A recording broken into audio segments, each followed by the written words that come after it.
Hi guys! Welcome to my vlog! Welcome to my channel! Kung bago lang kayo sa aking YouTube channel, pinutin nyo lang po ang bell button upang ma-update kayo sa aking mga ina-upload na video. Today guys ay magkakatay ako ng manok para malinis naman na siya. May alis na yung balahibo. Kumbaga, ano na lang, hiwa-hiwain na lang. Kasi 30 piraso ata ito guys. Kasi ano guys, ayan guys, huhugasan natin. Kasi ulam to sa loob ng isang buwan. Meron na dun sa freezer ng meat, karning tupa, karning camel, may isda na rin. So ayan, good for 1 month, 30 pirasong chicken. Hindi naman everyday naguguto ng chicken. Alternate naman. Minsan pasta, minsan kung ano-ano lang, burger, ganyan, rice. Yung rice naman guys, hindi naman araw-araw kumakain ng rice dito. Ako lang naman. Pero ngayon hindi na nga rin ako gaano kumakain ng rice araw-araw, pero mataba pa rin ako guys. Turuan ko kayo guys kung paano huwag malansa ang karning manok mo. Yung pag hinuhugasan mo guys, ibabad mo silang kahit 2 minutes doon sa suka na may asin. Siyempre, lagay mo ng tubig, ibababad mo siya doon mga 2 minutes para maalis yung lansa ng manok. Ganun guys, ang gawin nyo guys sa paglilinis ng manok para iwas lansa. Ayan. Diba guys, malansa naman talaga ang manok. So ayan guys, please subscribe my channel. Maawa na kayo. Parang awa nyo na. Panoorin nyo naman ang aking video.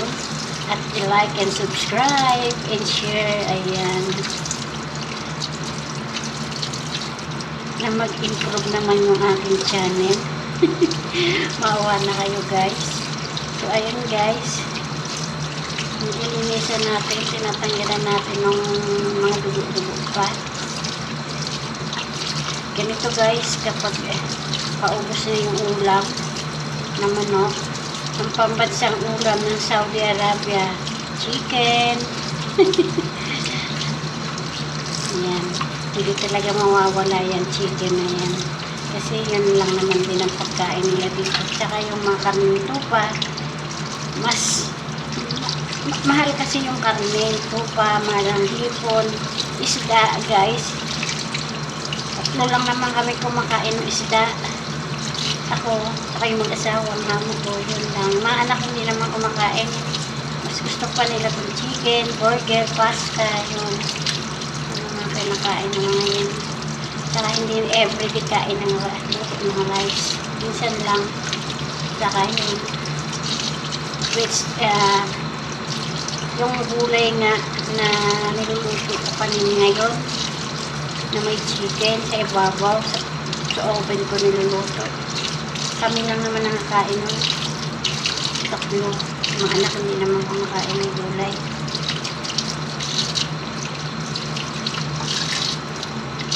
And guys, pagkatapos natin linisan guys, ito natin nilalagay sa sa tawag niya, sa tubig na may ayun sinain ko na guys. Ang sinain dito guys, white rice. Ito natin nalagay natin. At ito guys ay nilalagay ng oil, olive oil. Natin guys para nilalagyan ng olive oil, sili, asin, ang bigas dito kasi matabang. Hindi katulad yun sa atin guys, masarap.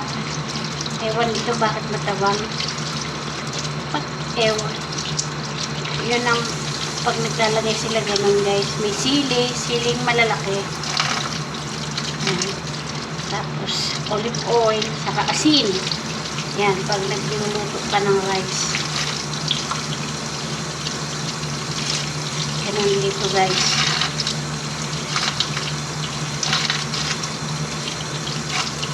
Ayan guys, malapit na akong umuwi sa Pilipinas. Ayan, may isang araw na lang. At tayo ay makaka-uwi na. Almost 4 years and 7 months tayong hindi nakauwi. So, miss na natin ang ating mga apo. Ayan. Nung umalis ako lima lang yung apo ko. Uuwi ako at 8 na. Ay 6 mata. Ngayon, 8 na. May 3 nalagdag. Yan, yung 3 mga baby, hindi ko pa nakikita. Pag-uwi pa lang. Pa-subscribe na aking channel guys. Pa-support. Miss na natin ang ating mga kaapo-apo. At excited na rin sila sa ating pag-uwi. Dahil meron silang mga pasalubong. Ayan, bumili ako ng maraming chocolate. Magsawa sila kakakain ng chocolate. Siyempre, para sa ating mga mahal na apo. Pinili natin yung para sa kanila. So, ayan, sana hindi pumasok yung amo ko. Maabutan tayong sa cellphone. Sabi na naman niya, mobile. Minsan naabutan ako guys, kinuha niya. Noong una kinuha niya, hindi ko talaga binibigay. Nag-aagawan kami. Unang punta ko ito.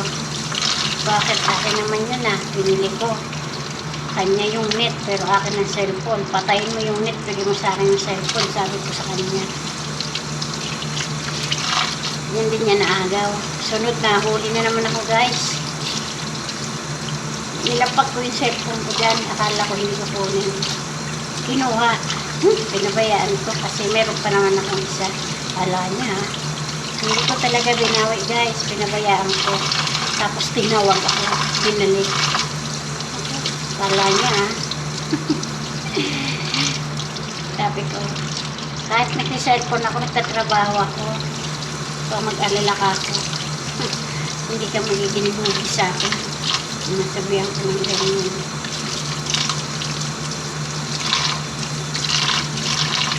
Hindi ako nagreklamo sa trabaho. Basta pabayaan mo lang ako sa ginagawa ko kasi hindi ko naman pinababayaan yung trabaho ko. O, diba guys, diba? Masama yung inaaway ko yung guys. Pag tinuturuan ako maglinis, sabi ko, ikaw na maglinis. Ikaw pala marunong Laban ng inyong lingkod. Pilipinata ko. Putak ka ng putak, daldal ka ng daldal. Ikaw maglinis, iniwanan ko nga. Sabi ko, lumayas ka dito sa kusina at ako bala dito. Kami daldal, ang ingay mo. Pag may ingay yan, sabihin ko, pakaingay mo naman, tumahimik ka nga.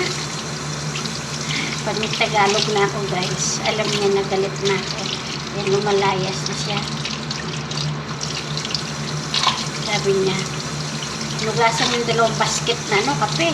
At diba, luluto ata yun sa labas kasi magta-travel daw ako. Kailangan daw may stock na kape. Meron pa naman dyan. Alam mo naman, hindi babalik. Nagpagawa ng mga cheese stick, ng mga sambusa, kasi magta-travel daw ako. 2 buwan daw ako mawawala. Mag-order sila. Diba guys? Wala namang problema sa paghugas. May machine sila dito. Salpak lang nila na salpak dyan. Hindi na sila maghuhugas. Mag-ano naman sila? Magre-rent daw sila ng tagalinis pag umalis ko.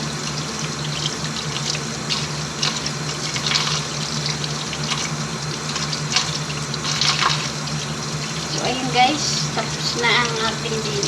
Tatlo-tatlong chicken yung hinihiwa ko. Nakatatlong hiwa na ako ng chicken. Kaya bali, pang-anim na ito, nililinis ko na ito. Naka-isang plastic na tayo.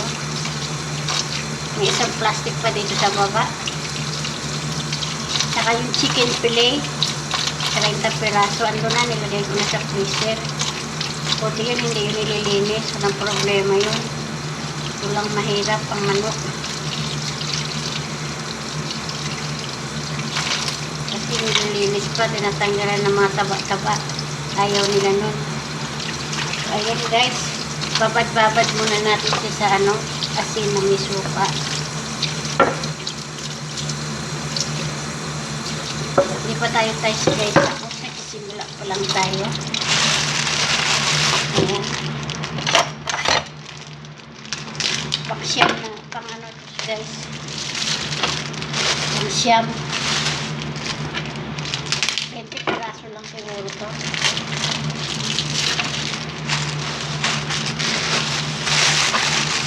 Madali lang nung una guys, di man tayo marunong yung nag-iwa-iwa ng manok. Dahil taga-kain lang. Kasi yung asawa natin nang nagluluto dati. So, ang paglilinis guys, ay yung paghihiwa. Ayan. Tanggalin nyo guys yung dulo ng pakpak. Ayan. Tanggalin mo yung puwet. Ayan, ang puwet. Tapos guys, pag biniak mo, magsisimula ka dito sa puwet. Pag biniak mo, ayan.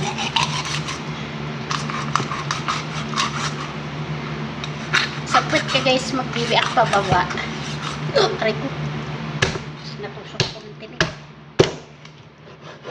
Ayan guys. So, hati na. Ayan, hati na.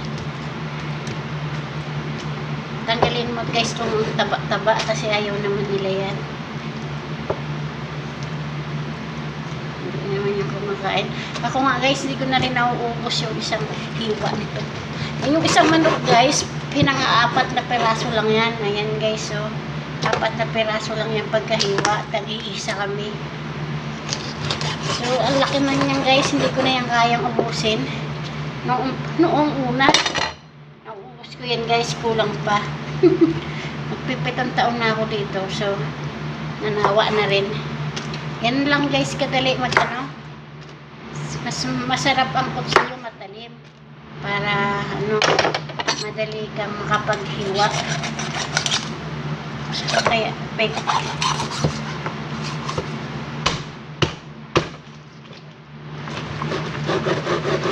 kailangan guys matalim. Hinasa ko na to eh. Kapasyagaan kunat.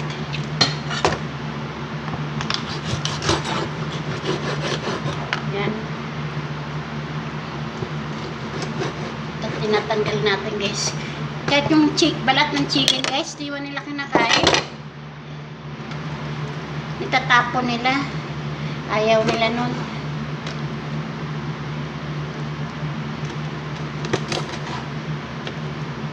Ako kinakain ko. Pilipino tayo eh.